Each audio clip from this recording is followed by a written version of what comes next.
Ay, marakta sa nga man mo ay.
Tournament 35. Ladies and gentlemen, the winner by 3-0. In the red corner, El Picasso is the winner. 0-3. In the blue corner, presenting Ambir, Pradesi is the winner.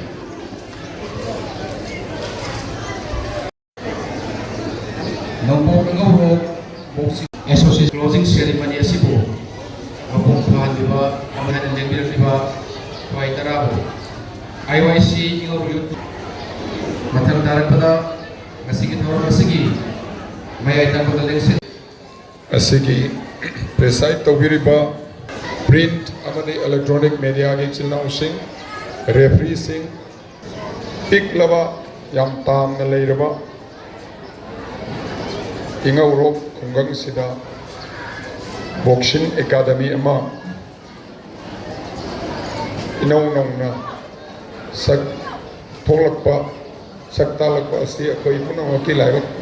phabani aigi su agi thamoi da su yamna thuk lawba masu boxei karigumba akhoina mayamna ngasai wanga masu takirami honorable singna power PBU haidana power de oza singda coach singda alaman singda already akoi ga angang singsi thaksi kasi foda bakanba khang bakanba adu ko moi power do PB bang ambagi pangal do already lejarabani akoi di thodok ko kesu ngamjade akoi na hai babu kadai kari akoi na chen chung dana mayam gi athoi ba pakholoi oina kasin ko ya yojaraga sanaroi singsi puning thogat am mating pangba yawa adugi lamdamda akoi mang thajage haidunai thamjage bharatda yamna hanna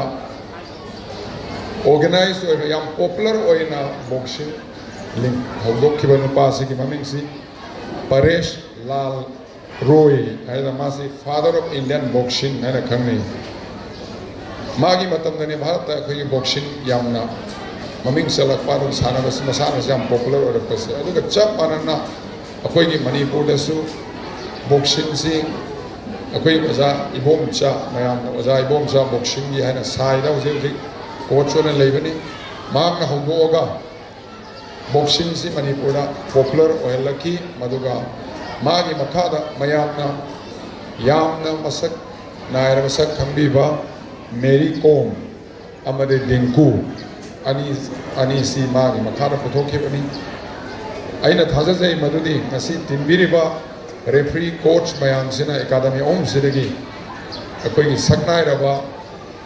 manipur da olympic medal lawu ngamba adugumba boxer kayama nupi macha sing amade nupa macha sing kayama suchoi soidana puthokpirakani haina khanjai Thoubal district amateur boxing association na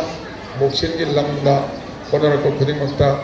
ai isamak amadi kendra asigi representative ama oina pungning thogot pada angama mateng pangjagani haina ai mayam da thamjage